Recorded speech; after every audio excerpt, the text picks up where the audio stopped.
Welcome to The Thing About Austen, a podcast about Jane Austen's world. I'm Zan. And I'm Diane, and this episode, we're talking about the Cobb.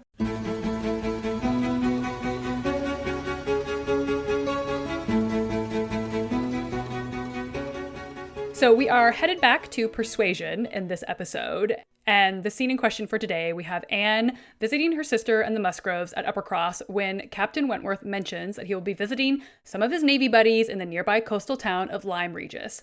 Anne, her sister Mary, Charles, Louisa, and Henrietta all travel to Lyme with him.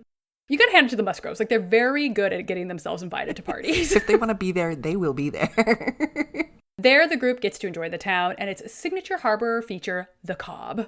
I said that like kind of ominous, dun dun dun. So we're going to set the scene here with when the group first arrives at Lyme, and here's the description that we get. After securing accommodations and ordering a dinner at one of the inns, the next thing to be done was unquestionably to walk directly down to the sea. They were come too late in the year for any amusement or variety which Lyme as a public place might offer. The rooms were shut up, the lodgers almost all gone, scarcely any family but of the residents left. And as there's nothing to admire in the buildings themselves, the remarkable situation of the town, the principal street almost hurrying into the water, the walk to the Cobb, skirting around the pleasant little bay, which in the season is animated with bathing machines and company, the Cobb itself, its old wonders and new improvements, with the very beautiful line of cliffs stretching out to the east of the town, are what the stranger's eye will seek. And a very strange stranger it must be, who does not see charms in the immediate environs of Lyme to make him wish to know it better. Austen is full out, in love with this space. The way that she's describing it, she is very into it. She doesn't usually give us a whole lot of scenery, but she is like, this place is charming. Do you not get it? She's like, this is basically my application to write for the tourism board. That's exactly what it feels like. Chamber of Commerce, use this, please. BT Dubs, this place is great. Yes, 5 stars, would visit again. So if you're wondering, what is this Cobb? I mean, I'm trying so hard not to make corn jokes. It's really difficult for me. So if you are wondering what the Cobb is a man-made jetty and breakwater, essentially creating and sheltering the harbor in Lyme Regis, or just Lyme as Austen refers to it. The Cobb is an old structure dating back at least into the early 1300s, possibly even as early as 1254. So it's been around. Originally, the structure was made of large oak piles driven into the seabed and then built up and supported by piles of stones. It's a curved structure that kind of protects the resulting harbor from the really big waves and storms coming from the ocean that could destroy boats and homes along the coast. Yeah, it's really protecting this harbor. And we kind of get a sense of that because the first written mention that we have of the Cobb is in 1328. And it's actually in a document that mentions that the Cobb was damaged by storms. So we know that it was actually really significant. So when there was damage, they had to document it and kind of fix things. We also know that the Cobb was swept away by a severe storm in 1377, and it actually destroyed something like 50 boats and 80 houses. So the structure of the Cobb is like, Lyme Regis doesn't really exist without it, because it's the only thing that's keeping this coastal town protected from this massive force from the sea. And it's also because the Cobb creates a harbor, it's also part of the reason for the town's success as a trade and naval port. And according to Richard Bull, a museum researcher for the Lyme Regis Museum, we do not know what the Cobb looked like before 1539 when it was the same size as today, but without later pier extensions. Since at least then, it has always been on the line of the arc of today's 645-foot long high wall and 300-foot long landing quay. And quay is spelled Q-U-A-Y, in case you were wondering. It's something that I have mispronounced, live to other people who knew how to pronounce it when I lived in Ireland, and people looked at me like, you silly American, that's key. And continuing on with this quote from Richard Bull, the natural basin in the ledges dictates its size and shape. The oldest part of the Cobb still standing may date from about 1550, and most of the principal breakwater visible today was built between 1785 and 1826. So obviously that's right around when Austen was visiting. This is when Austen is writing as well. So basically, if you go and visit Lyme Regis today, you'll be seeing the same basic structure. Yeah. Yeah, you'll be seeing the same Cobb that she saw. Mm-hmm. There've been improvements and things since then, but it's it's the essential parts of the Cobb are what she saw. The Cobb, as we see it today, has 3 main components. First, and this is the furthest away from the harbor, there's a rock jetty at the furthest point, and it's literally just rocks piled out into the sea. So you can't walk on this. This isn't, a part that people would actually go out to. It's just a pile of rocks protecting the bay. The second part is called the Lower Cobb, which is a really wide walkway that connects that rocky jetty all the way out there, all the way back to the beach. So that's kind of the main walking thoroughfare.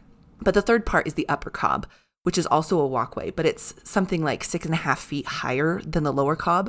And the Upper Cobb is on the side closest to the sea. So that means that it serves as the highest built up portion of the sea break. And so during calm weather, it's the most logical place to walk because it's absolutely stunning 360 views of the area. It's just breathtaking. So that's where most people would go if they were doing sightseeing during calm weather.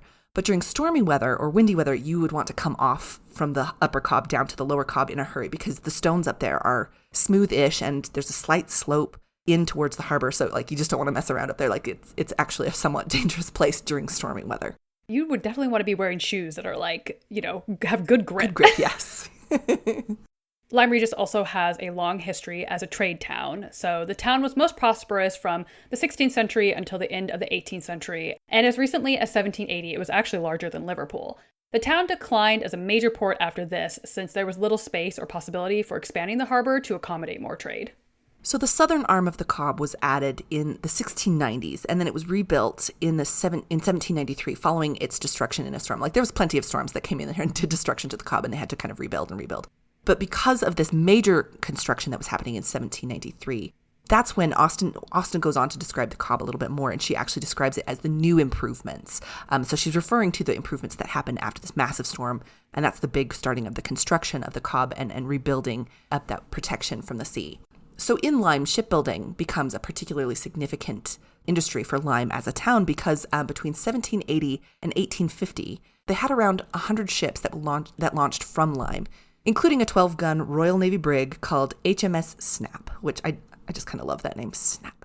And this also explains why the Harvilles and Benwick are actually based in Lyme in Persuasion, since there's actually a significant naval presence there. And it's also important to acknowledge that in the 18th century, these port cities were almost always involved in the transatlantic slave trade in some way or another. According to the Lyme Regis Museum, the 18th century ports of Dorset were involved with the slave trade, with ships from Poole, Weymouth, and Lyme Regis making the vast journeys across the Atlantic from Africa to the West Indies. For example, and this is also from the Lyme Regis Museum, the Burridge family of Lyme used many ports for their ships, including London and Liverpool, but some of their African voyages left from Lyme Regis. For example, in 1713, their ship, John Frigate, set off from Lyme on a mammoth voyage, calling at Ireland, Barbados, America, returning to Africa, and then back to Barbados with 91 enslaved people. The ship stayed in the Caribbean for several months before returning to Lyme after a voyage, which lasted 3 years. I think it's so important for us to acknowledge that the history of these port towns and that Lyme isn't excused from this. It's something that as a country, that there's some acknowledgement of responsibility there. I think it's all too common to kind of gloss over those kind of aspects when you're reading these books, but this is something that would have definitely been a reality of these ports, during this time period. We also wanted to talk a little bit about the geography of the area as well. So the coast around Lyme has often experienced really large landslips along its cliffs. And so it actually, in those landslips, it's exposed a lot of Jurassic age fossils. So there's a large interest in Dorset as like a geological and fossil-based location. It's actually called the Jurassic Coast. One of the most significant landslips in regard to fossil finds happened in the 1820s. But even in Austen's time, there would have been small fossils that you could have found on the beaches.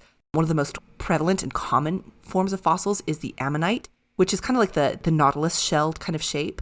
And they actually have incorporated in modern Lyme, they've incorporated this ammonite design into like street lamps, into like some of the staircases around the beach. Like it's incorporated throughout the town. They've really embraced that they're Jurassic Coast people, but also that they are coastal. So that nautilus shape is kind of central to the way that Lyme bills itself today. If you're a tourist town, yeah, you got to work with what sure, got. Yeah. So. We are ammonite design based. This is all reminding me of, and I'm sure you have all been missing my signature segment, where does this show up in historical romance novels? Because, yeah, this is definitely a thing. Lyme Regis specifically, actually, but also other coastal locations. Mm-hmm. I've definitely read many a book where this features, just pair an intrepid lady geologist with a brooding duke, and you've got yourself a party. That's all you really need to know. So Lyme Regis, those ammonites are the key to love, really. Yes, exactly. That's how that goes. The Jurassic Coast will unlock the key to your heart. So Lyme was and still is a popular seaside resort. During the summer, the sea is relatively calm in Lyme, which made it a popular sea bathing town during the Georgian period. And we'll definitely be doing an entire episode on sea bathing and sea bathing machines and all that at some point in the future, so we won't go into it now. But this is why in the passage we read, there is mention that they are come too late in the year for any amusement or variety which Lyme, as a public place, might offer. It's too cold to go sea bathing. During the winter months, Lyme was equally known for hefty storms, which could do some real damage, hence the multiple accounts of the Cobb being damaged and restructured even as recently as 2014. So it's definitely like a good summer locale. Yeah. You could probably get some really good rates in the off season, though. Just think about it. Definitely. If stormy weather is like your mood, go for it. Again, Lyme Regis Tourism Board, give us a call. Right. We have all your ad copy ready for you. And in Persuasion, since we know that the Musgroves and Anne are visiting in the fall, it's logical that during their walks, they're noticing that the wind is becoming uncomfortable on the top of the Cobb. So it's it's seasonally accurate. And this is also really beautifully captured in the 2007 Persuasion adaptation, when the group is actually at Lyme. And they do actually capture some of that stormy weather. One of the best examples of this actually is when Wentworth has returned to Lyme after he's trying to create distance between himself and Louisa. And he's all angsty while he's talking to Harville. And he's trying to reconcile I have to marry Louisa. And Harville's like, no, dude, Louisa's engaged. While all of that is going on, there's this storm that's just absolutely tossing water everywhere, all over the actors. They're soaked. It's a very good place to have some emo moments, which definitely is happening here with Captain Wentworth. But it might also be why Bennet was so happy there, right? To just go get soaked on the Cobb. It's while reciting poetry seems like an appropriate thing to do. My Benny boy definitely approves. I love it. Lyme is also where we see Anne Elliot essentially come back to life in some ways. In our Spinster episode, we talk about how she's described as having lost her looks and bloom at the ripe old age of 27. Mm-hmm. I will never be over talking about that. Yeah, it always bears repeating. And yet when she comes to Lyme, she gains confidence in herself. She gains back some of her beauty. The wind just really whips those roses into her cheeks. Yeah. And, the gentlemen, they all take notice of it. Yeah. One of the best scenes to kind of describe this is when she kind of comes across Mr. Elliot unknowingly on the Cobb. When they came to the steps leading upward from the beach, a gentleman at the same moment preparing to come down politely drew back and stopped to give them way. They ascended and passed him, and as they passed, Anne's face caught his eye, and he looked at her with a degree of earnest admiration, which she could not be insensible of. She was looking remarkably well. Her very regular, very pretty features having the bloom and freshness of youth restored by the fine wind which had been blowing on her complexion, and by the animation of eye which it had also produced. It was evident that the gentleman, completely a gentleman in manner, admired her exceedingly. Captain Wentworth looked around at her instantly in a way which showed his noticing of it. He gave her a momentary glance, a glance of brightness, which seemed to say, "That man is struck with you, and even I, at this moment, see something like Anne Elliot again." Okay, Captain Wentworth. All right. Okay. You're like, all right, you're looking pretty hot again. Also, this other dude is checking you out. I see this. I see what's going on. Yeah, it's such a delightful description. I love how Austen doesn't try to write it that Anne is just, that heroine who has no idea how pretty she is. Anna's like, yeah, I know. I look good right now. This wind is really working for me. She's got a wind machine blowing her hair around like in a shampoo commercial. It's perfect. Very much so. Need to recapture your beauty and bloom? Head to Lyme Regis.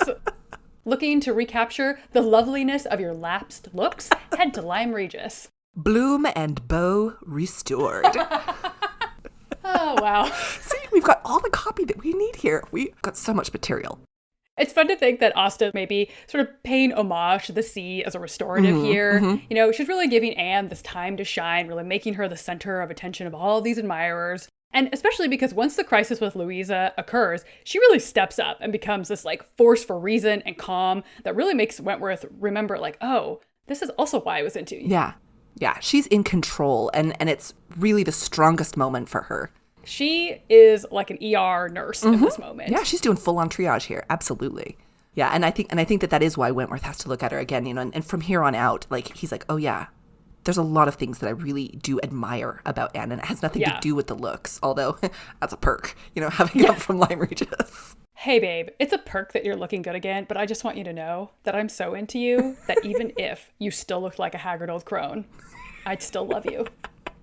So we are going to talk a little bit about Louisa's fall from the Cobb, so content warning for that. We aren't going to go into the medical side of her injury or her recovery in this episode, since we'll actually be discussing that at some point in the future, but we are just going to kind of cover it at a very high level here. Yeah, kind of location-wise why this is significant. So I'm going to read the portion of the text where they're on the Cobb and then Louisa has her fall.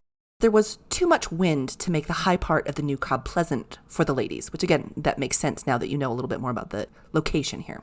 And they agreed to get down the steps to the lower, and all were contented to pass quietly and carefully down the steep flight, excepting Louisa. She must be jumped down them by Captain Wentworth. In all their walks, he had jumped her from the stiles. The sensation was delightful to her. The hardness of the pavement for her feet made him less willing upon the present occasion. He did, however. She was safely down, and instantly, to show her enjoyment, ran up the steps to be jumped down again. He advised her against it, thought the jar too great, but no. He reasoned and talked in vain. She smiled and said, "I am determined I will." He put out his hands. She was too precipitate by half a second. She fell on the pavement on the lower Cobb and was taken up lifeless. Can I just say that is like such a dramatic way to talk about this? I mean, taken up lifeless, it's like, boom. Yeah. As we have established more than once, I'm not great with adaptations, but I would guess, please write in if you know differently. I would guess that this basically never gets cut from a film adaptation because it is like a cinematic moment. Yes. I think in the 95 adaptation, they actually even like, it's a slow motion fall. It's muted sounds. You hear like seagulls. Like it's incredibly artistic. And then it's like, oh gosh, that the sound is even jarring, not just the visuals. So which steps she fell from is slightly contentious since there are actually 3 sets of stairs on the Cobb today. The first set of stairs is a double stair, like a pyramid. This, however, is the least likely set of stairs on the Cobb for the scene, since a plaque right next to them indicates that they were part of the 1826 repairs. So it could be the same spot, but it wouldn't be those exact stairs. Exactly. And this is the set of stairs that's used in the 1971 film adaptation of Persuasion. It's the only one that I know of that uses this particular stairs, probably because it's one of the easiest ones to kind of rule out as authentic. The second set of stairs that's kind of like the runner-up for the position of which one is this, contestant number 2, is a set of stairs called the Granny's Teeth, which, in its own right is a hilarious name and memorable and makes me love it just from out of the gate, right? That is the name of a terrifying cottage in the woods. Exactly. Where, an old crone is going to cook you into a pie, for sure. That's right. Well, and this set of stairs is really kind of terrifying because it really consists exclusively of single stones that jut out from the wall in ascending order. You have to step from stone to stone with nothing underneath each rock. It's just these stones. And they aren't protruding out very far from the wall either. When I went down these steps, I was essentially hugging the wall all the way down, but it's not because I'm afraid of heights. No, I don't know what you're talking about. I was like, you are terrified of heights, so there's that as well. That's very true. These steps are the ones in the 1995 adaptation, and you can get a real sense of the trepidation that the actors are having when they're performing this. And I realize, they're acting, but at one point you actually can hear one of the actors. I think it's the one who plays Henrietta, and she's just kind of like, "Ooh, I don't like it." It's really subtle. I don't even know if you have the closed captions on, if they'd even catch it, but you can tell that she's just kind of It'd be interesting to know if that was in the script or if that was an ad lib that they kept in. Yeah, and I would buy it if it was ad lib because they're not super easy stairs to navigate, in my opinion. And so if these are the stairs that Austen meant, then I am telling you right now, Louisa Musgrove is a freaking daredevil. I'm just gonna hop around on these things. It's like, thank you, no. Because these are the most precarious stairs on the Cobb. There's a lot of people who are willing to argue that this is the set, that these are the stairs. A lot of people buy into that. However, ooh, dun dun dun. These stairs weren't completed until 1816, less than a year before Austen's death. So it is a bit of a stretch to believe that she could have included them in her novel. At the same time, there's a lot of solid sources and scholars out there who really defend this, as these are the stairs in question. And even if they aren't the actual stairs, they're my favorite stairs. They're definitely the most memorable, and I'm sure it has nothing to do with my obsession with the 1995 adaptation. I heart you, Kieran Hines. As somebody who knows Kieran Hines is a fan of this podcast and can just get a little love note sent to Zan. Let's just make that happen, okay, people? It would make my world. Send that out into the universe. Yes, exactly. So the final set of stairs, and again, depending on who you ask, probably the most likely, are the ones depicted in the 2007 adaptation. They are a single set that lean heavily into the wall of the upper Cobb. They are narrow and a bit uneven, so still believable as a set that could require assistance on and steep enough to be a bit treacherous. This set of stairs is also the set depicted by Hugh Thompson in 1897 in his illustration of the novel. I think the Granny's Teeth and this last set of stairs are the most popular and the heated kind of debate there. I'm personally a little bit excited to see which set of stairs the new adaptation of Persuasion uses, the adaptation with Dakota Johnson, Cosmo Jarvis, and Henry Golding. They've already filmed on this location, and so, we can start placing our bets on which set of stairs they believe. Well, and then we've got that other Persuasion adaptation that's also supposed to be coming out. Oh, so, yeah. I don't know if they've done their filming yet, but yeah, we could, Dueling staircases. Anybody? This is the sort of content I am completely here for. I love it. So why do you think Austen was so invested in depicting Lyme in this very vivid context for her novel? Well, we do know that Austen actually visited Lyme. So she had been there at least twice in her lifetime as a holiday location, once in 1803 and the second time in 1804. When she came to Lyme in the summer of 1804, Jane wrote to Cassandra describing what she had seen and done in the town, walking on the Cobb, dancing in the assembly rooms, enjoying sea bathing so much that she feared she overdid it, which I just love. Yes. And it's clear by her descriptions of the town in Persuasion that she really found a lot of beauty in the location, even though she was apparently quite unimpressed by her boarding house during the stay, which, fair. Love Lyme, but, Yeah, so I'm going to read a continued description of Lyme from the passage that we read at the beginning of the episode, because Austen actually goes on for some length at this. So here's the continued description of Lyme. The scenes in its neighborhood, Charmouth, with its high grounds and extensive sweeps of country, and still more, its sweet, retired bay, backed by dark cliffs, where fragments of low rock among the sands make it the happiest spot for watching the flow of the tide, for sitting in unwearied contemplation. The woody varieties of the cheerful village of Uplyme, and above all, Pinny, with its green chasms between romantic rocks, where the scattered forest trees and orchards of luxuriant growth declare that many a generation must have passed away since the first partial falling of the cliff prepared the ground for such a state, where a scene so wonderful and so lovely is exhibited, as may more than equal any of the resembling scenes of the far-famed Isle of Wight. These places must be visited, and visited again, to make the worth of Lyme understood. This is actually really highfalutin language in terms of scenery description for Austen. This is the narrator. This isn't, we're kind of used to having someone like Marianne or Fanny, waxing poetic about the landscape, but this is Austen's narrator. She's talking about romantic rocks, yeah, which is something I'm very into as a concept. What romantic rocks? Green chasms between romantic rocks. Yes. This is so rare for Austen to be this excited about landscape when it's not somewhat kind of jabbing at one of her characters' perspectives. I think from this, we really are meant to understand that Austen really did enjoy her time at Lyme. This isn't a fake pose or a fake artistry that she's imposing on this. This is her very genuine reflections on her time in Lyme. And if you have ever been to Lyme, and specifically if you've visited the Cobb, we would love to hear about it, and definitely share your photos with us. You can email them to us or share them online and tag us because, like I said, we would definitely love to see them. And speaking of that, you can find us on Instagram at The Thing About Austen and on Twitter at Austen_things. You can also check out our website, thethingaboutaustin.com, and email us at thethingaboutaustin@gmail.com.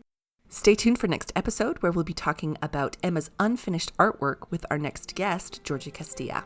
Thanks for listening. Bye. Bye.